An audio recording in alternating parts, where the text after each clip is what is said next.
식사 맛있게 하셨습니까? 예. 밥을 줘야 먹죠. 그런 것 같은데.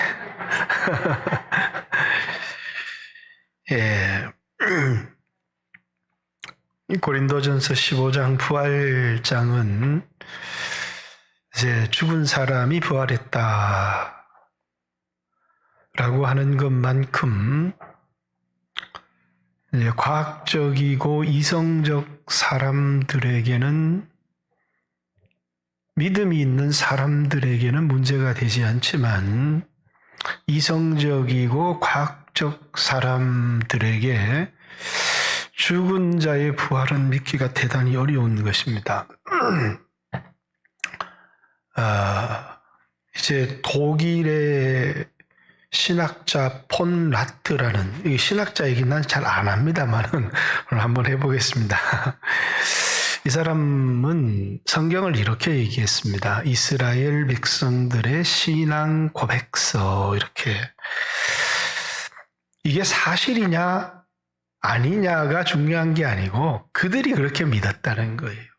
홍해가 쫙 갈라진 게 사실인지 아닌지는 별로 중요하지 않다. 근데 이스라엘 백성들은 그렇게 믿었다라고 하는 거죠. 그래서 사실이냐 아니냐보다 더 중요한 것은 이스라엘 백성들이 그것을 믿고 그들의 삶에 어떤 의미와 가치를 주었는가를 가지고 이제 성경을 이해하려고 하는 겁니다.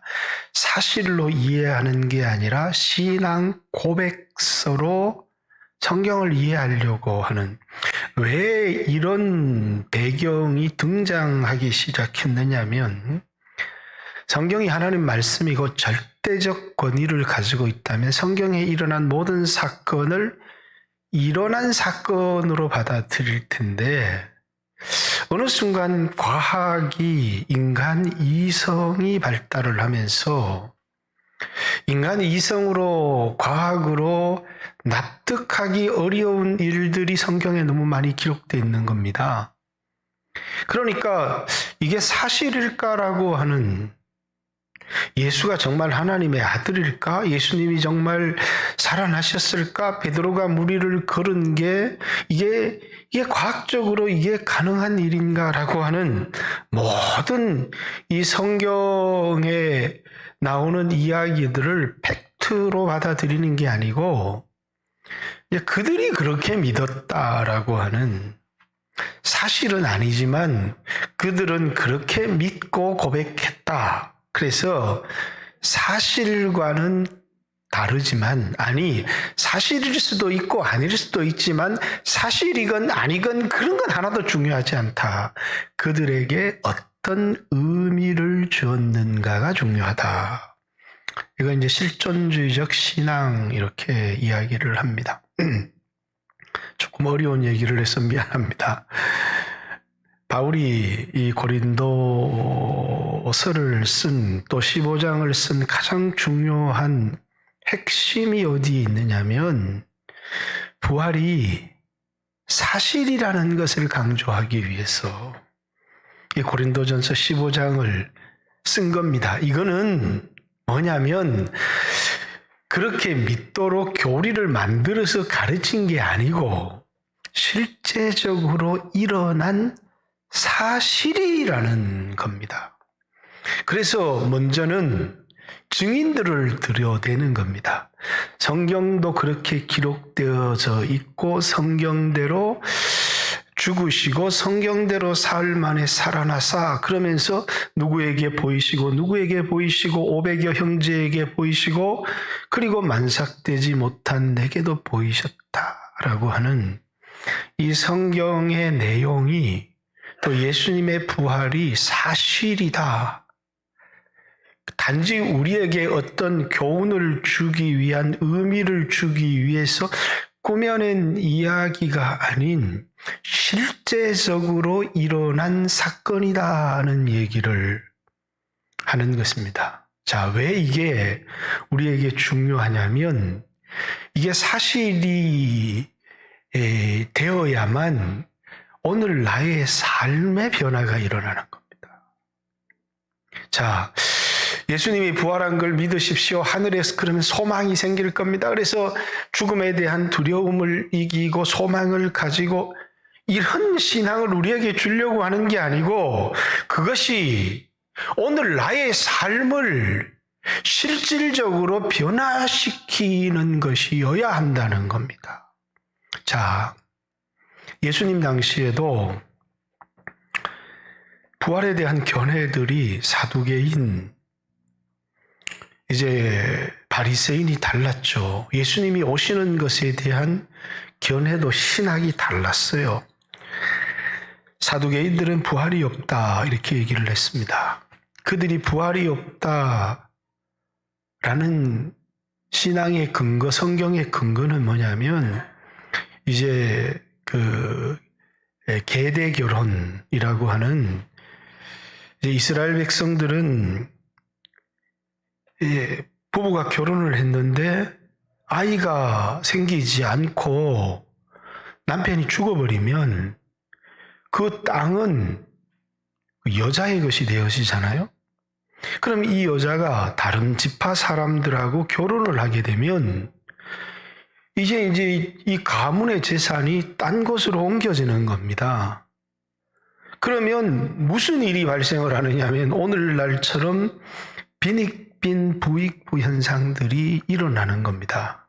그래서 토지 매매도 금지했을 뿐만 아니라 결혼을 뭐냐면 그 가족 안에서, 그래서 형이 죽으면 형의 동생이 형수를 취하여서 결혼을 해서 아이를 낳습니다. 그러면 그 아이가 형의 이름으로 형님의 재산을 물려받는 것입니다.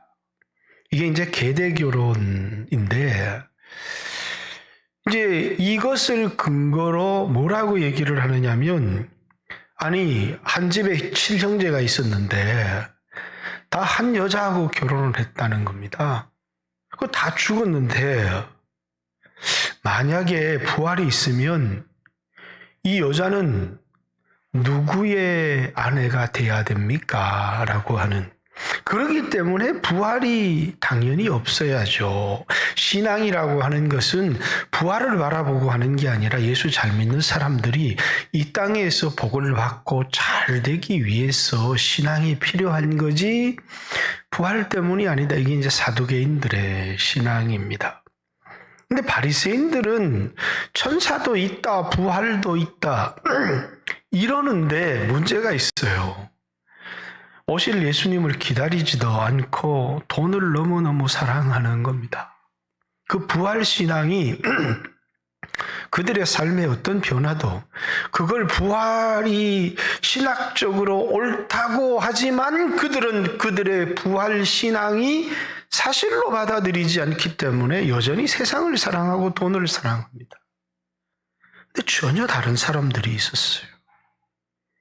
뭐냐면 이제 주님이 다시 오시는 것, 부활도 믿기 때문에 지금 이 현실 세계의 삶과는 다르게 살겠다고 떠나버린 사람들이 있었어요. 그 사람들을 에세네파라고 합니다. 성경에 등장하지를 않아요. 근데 요한은 이 에세네파의 사람이었습니다. 그들은 이 세상과는 다르기를 원했습니다. 그리고 이제 거기 있는 사람들이 뭘 했느냐면 오실 주님을 기다리는 겁니다. 이 세상에 장사해서 잘 되고 이 세상에서 그런 기도를 하는 것이 아니라 그들은 약속을 붙들면서 오실 주님을 기다리고 있는 거예요. 그러면서 이 세상에 누릴 수 있는 육신의 편안함과 그 부요를 다 버리고 광야로 가서 그들은 성경을 필사하고 자손들에게 말씀을 가르치고 경건한 삶을 가르치면서 오실 주님을 기다리게 했어요. 자, 예수님이 오실 때만 해도 이렇게 똑같은 성경을 가지고 전혀 다른 신앙의 형태를 가진 사람들이 있었죠. 오늘날도 그렇다는 겁니다. 예수님의 부활을 이야기를 하지만 그걸 사실로 받아들이지 않으면 삶이 바뀌지 않는 거예요. 죽음을 어떻게 이해하느냐, 부활을 어떻게 이해하느냐가 현재 나의 삶에 어떤 영향을 주는지를 결정한다는 거예요. 그게 바울이 말하고 싶은 겁니다.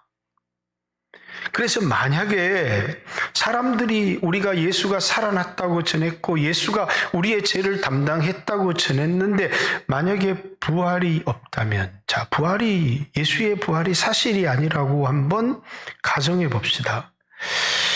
예수님이 부활하심을 통하여서 하나님의 아들로 인정이 되셨어요. 로마서의 말씀에 보면 1장 2절 복음은 뭐냐면 아들에 관하여 선지자들이 예언한 것인데 이 아들로 말하면 육신으로는 다윗의 혈통으로 나셨고 성결의 영으로는 죽은 자 가운데 부활하심으로 하나님의 아들로 인정되셨으니 우리 주 예수 그리스도시다. 이렇게 얘기를 합니다. 자, 예수님이 하나님의 아들로 인정된 것은 뭐라고요? 부활의 사건입니다. 그분이 죄가 없으신 하나님의 아들이 아니었으면 결코 부활하지 못했을 것이고 그분이 하나님의 아들이 아니셨다면 우리의 죄를 담당하셨다라고 하는 사실도 거짓말이 되는 겁니다. 사실이 아닌 거예요. 그냥 교리일 뿐이죠. 그렇기 때문에 우리가 예수님이 살아나셨다고 전파했는데 만약에 예수님이 살아나신 것이 팩트가 아니라면 우리가 전한 것이 다 거짓말이 될 뿐만 아니라 우리의 믿음도 헛되고 우리는 여전히 죄 가운데 있어서 죄 가운데 죽으리라는 것이 고린도전서 15장 바울의 주장입니다. 그러니까 예수의 부활이 단순한 교훈이 아니고 이거는 역사적 사실이라는 거예요. 근데 오늘날 이 시대도 여러분요, 교회 안에서 그냥 예수님 부활하셨습니다 이렇게 얘기하지만 그걸 교훈으로 가르치는 사람들이 굉장히 많아요. 근데 바울이 오늘 여기서 얘기하려고 하는 건 그게 교훈이 아니고 뭐라는 거예요?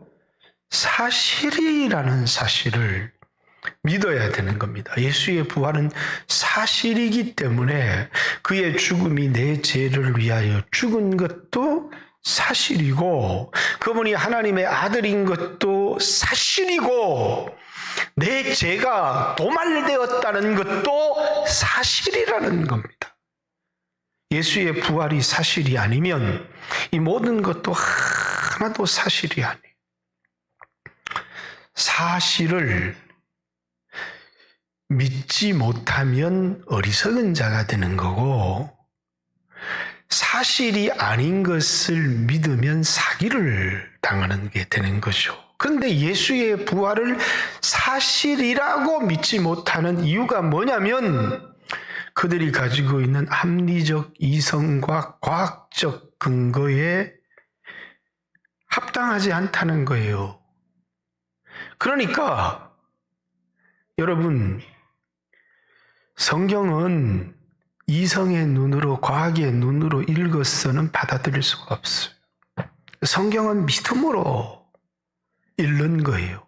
예수를 믿는 것도 믿음으로 하는 것이지. 그러니까 미국이라는 나라에 아사라고 하는 이제 아메리칸 사이언티스트 어소시에이션이라고 하는 미국 과학자 협의회라고 하는 이 사람들이 이제 최초로 뭘 시도했느냐면 과학자잖아요. 과학적 근거 또 이성적인 것을 굉장히 중요하게 생각하는 사람들입니다. 근데 이 사람들이 성경은 사실이다 그러면서 과학으로 성경을 증명하려고 했어요. 그래서 이들이 이제 처음으로 증명하려고 했던 게 이제 여호수아가 하늘에 그 해를 중천에 멈춘 것을 막 과학적 시간을 계산해서 그래서 여기 우주의 시간 가운데 비는 시간이 있다 이렇게 제가 미친놈들이 그걸 왜 하냐고. 성경을 사실로 믿으면 되는 거지. 그걸 아마 증명하려고 하는 것에서부터 뭡니까? 성경보다는 과학을 더 신뢰하는 데서부터 생겨나는 오류라는 거예요. 그래서 제가 이제 자주 나는 창조과학계 좋아하지 않는다. 이런 이야기를 했습니다. 왜? 이게 이제 이 사람들은 크리스찬인데 시도가 아주 좋아요. 성경이 사실이라는 것을 과학을 통해서 증명해 보이겠다는 거죠. 근데 왜 과학을 통해서 이걸 증명합니까? 과학이 틀렸을 수 있는데. 그죠? 과학이 틀렸을 수 있어요. 여러분, 과학은 완전하지 않아요. 얼마 전에 호주의 한 여성이 22년형을 선고를 받았어요. 22년형.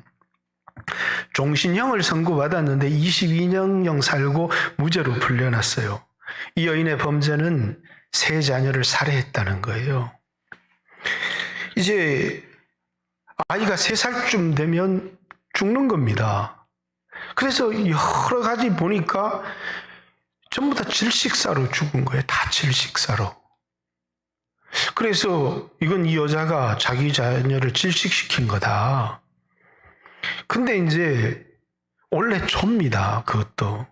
호주의 과학자가 희귀한 질병을 발견했어요. 이 아이의 DNA에서. 그게 뭐냐면 3살쯤 되면 질식을 일으키는 DNA를 발견한 거예요. 그래서 그 여자는 무죄로 석방되었습니다. 왜? 과학이 그걸 증명을 못 해낸 거죠. 그죠?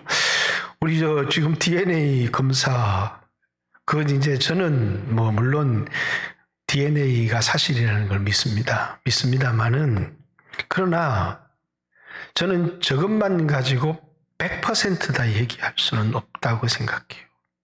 이게 유죄가 되려면 다른 를 찾아내야. 왜? 99.999%라고 할지라도 아닐 확률이 0.00001%가 있는 거 아니에요. 그러니까 여러분, 과학이라고 하는 건 오늘 이 시대 사람들에게 가장 신뢰할 만하고 믿을 만한 근거가 되지만, 여러분과 저의 삶에 있어서 그것이 바이블과 트러블을 일으킬 때라는 거죠. 그래서 저는 과학으로 성경을 증명하려고 하지 말라는 겁니다. 성경은 과학으로, 이성으로 이해하는 책이 아니라 성경은 믿음으로 받아들이는 책이지. 아니, 예수의 부활을 이성으로 이해하겠습니까? 그가 하나님이셨고 전지를 창조하셨다는 것을 우리 이성으로 받아들이겠습니까? 그건 믿음으로 전적으로 수용하는 겁니다. 그래서 믿음으로 구원을 얻는 것이고, 믿음으로 우리가 하나님 앞에 의롭다함을 얻는 것이고, 왜? 믿을 수 없는 것을 믿을 때 그걸 신앙이라고 말하는 거거든요. 아브라함이 바랄 수 없는 중에 바라고 믿었으니 하나님은 이것을 그에게 의로 여기셨네. 과학적으로, 이성적으로 전혀 무슨 나이가 100세가 된 영감이, 마누라는 경수가 끊어졌어요. 근데 어떻게 아이를 낳습니까? 자연적으로, 과학적으로, 그것도 그냥 그렇게 믿은 거예요? 그게 사실이 아니고, 여러분, 우리의 거듭남이라고 하는 것도 마찬가지입니다. 우리의 거듭남이라고 하는 것도 말씀으로 거듭났다, 성령으로 거듭났다, 그냥 우리가 그렇게 믿는 거예요. 아니면 믿을 때 실제적으로 그런 일들이 일어나는 겁니까? 일어나는 사실이라는 거예요. 그래서 여러분, 정통주의적 신학을 가지고 성경을 보는 사람들, 그 사람들에게 신앙의 가장 확실한 근거권이 우리는 바이블에 두고 있습니다. 이거 하나님 말씀이야. 이거 하나님 말씀이야. 계시로 되어진 하나님의 말씀이고 세상의 인간의 어떤 학문과 과학으로 증명하지 못할지라도 이건 사실이라는 거예요. 그래서 성경을 사실에 근거하고 있습니다. 그냥 옛날 사람들이 이거 그냥 믿었대. 아이고 바보같이 이런 걸 믿어? 이런 것을 생각하는 게 아니라 우리는 성경을 그대로 믿어요. 그것을 하나님은 우리를 의롭다고 여기는 거예요. 아브라함, 내 자식이 하늘의 별 같으리라. 자식도 없고 늙어가 죽어가는데 아브라함은 그대로 믿었다는 겁니다. 왜? 그게 하나님 말씀이니까. 그래서 여러분과 제가 이 시대를 살아가면서 참 중요한 건 성경을 팩트로 믿는 거예요. 그게 올바른 신앙이고 여기서 무슨 교훈이 어떻고 우리에게 주는 의미가 어떻고 그걸 받아들이는 게 아니고 성경 자체가 1차적으로 사실이라는 겁니다. 그러니까 사람들이 그러면 어떤 몸으로 부활하는가? 오늘 본문에 읽은 내용은 어떤 몸으로 부활하고 부활할 때 나타나는 영광은 어떤가에 대한 바울의 답이 담겨져 있습니다. 어떤 사람들은 그렇게 나중에 부활하면 남편도 못 알아보고 나중에 부활하면 내가 이 세상에서 어떤 삶을 살았는지도 알지도 못하고 그럼 부활이 무슨 의미가 없어요. 내가 아닌데. 부활이라는 건 그런 게 아니라는 거예요. 부활은 나가 있어요. 근데 나가 어디에 살고 있느냐 하면 지금은 썩을 몸에 살고 있어요. 연약한 몸에 살고 있어요. 약한 몸에 살고 있어요. 그죠? 그런데 부활하면 이 나가, 내 인격이 새로운 몸을 입어요. 신령한 몸을 입고 강한 몸을 입고 썩지 않는 몸을 입고 죽지 않는 몸을 입어요. 그것을 뭐라고요? 부활이라고 하는 거예요. 그래서 그러면 영광의 차이는 어떻게 나타나느냐? 왜 이 몸은 입고 살아가느냐는 거예요. 이 몸은 약한 몸으로 신고 강한 몸으로 거두며 썩을 몸으로 신고 썩지 아니할 몸으로 거두며 육의 몸으로 신고 신령한 몸으로 거두며 그렇습니다. 첫사람 아담의 형체 흙으로 만들었어요. 둘째 아담 예수님은 흙으로 만든 몸이 아니에요. 그 몸은 말씀이 육신이 되어 우리 가운데 거하심에 우리가 그의 영광을 보니 독생자의 영광이요 은혜와 진리가 충만하더라. 예수님은 갑자기 이 땅에 입었던 옷이 막 고려하니 변화가 돼가지고 이제는 이 땅에 못자국도 없고 장자국도 없고 그런 분이 아니고 그분은 육체 자체가 우리와 같은 육체를 입고 오셨지만 썩지 않는 그래서 그들은 썩음에 내버려 두지 않고 그분은 무덤에서 살아나신 거예요. 그러니까 아담의 육체가 있어요. 우리가 지금 입고 있는 육체는 뭡니까? 땅에 속한 육체예요. 흙이라 그 말입니다. 너는 흙이니 흙으로 돌아가라. 어느 순간 우리는 이 육체는 썩어서 흙으로 돌아가요. 저희 어머니도 지금 좀 아프셔서 이렇게 형님이 얘기를 해서 장례를 어떻게 했으면 좋겠냐. 그래 얘기를 해요. 그래 기독교는 화장을 하든 매장을 하든 수목장을 하든 괜찮습니다. 형님이 결정을 하십시오. 왜? 이 몸이 중요한 건 아니거든요. 이 몸으로 다시 살아나는 건 아닙니다. 그래서 이제 장례를 어떻게 할지 이제 형제가 결정을 했습니다. 그렇듯이 이 몸은 뭐냐면 흙이에요. 갑자기 우리가 장례식에 가서 화관 예배를 드리면 이렇게 이제 이게 땅에다 이렇게 묻으면 좀 슬픔이 덜한데 그게 막 불타는 그 뭡니까 화장장에 들어가면 막 사람들이 막 통곡합니다. 그러나 그 사람이 죽는 게 아니에요. 그냥 그 사람이 쓰던 육체를 뭐 하는 거예요? 잘 화장을 해서 보내드리는 겁니다. 흙으로 보내든 재로 보내든 그냥 그가 살던 집이 무너진 거예요. 그럼 나는 뭐냐? 인격이 나라는 거예요. 그럼 부활은 이 몸에서 살았는데 여러분 보세요. 제가 죽어서 여전히 이런 당뇨병 몸을 가지고 산다면 억울하지 않겠습니까? 아니 어떤 장애를 가진 사람이 다시 부활했는데 그 장애 그대로 있다면 얼마나 억울하겠어요. 그렇지 않다는 거예요. 그때는 이제는 이 몸은 완전히 벗어버리고 이제는 죽지 않는 새로운 몸을 입게 된다는 겁니다. 예수 믿는 모든 사람에게 그런 일이 일어나요. 그러나 그 몸의 영광은 여러분 이 세상에서도 우리 여성들의 아름다움을 보면 차이가 많이 나잖아요.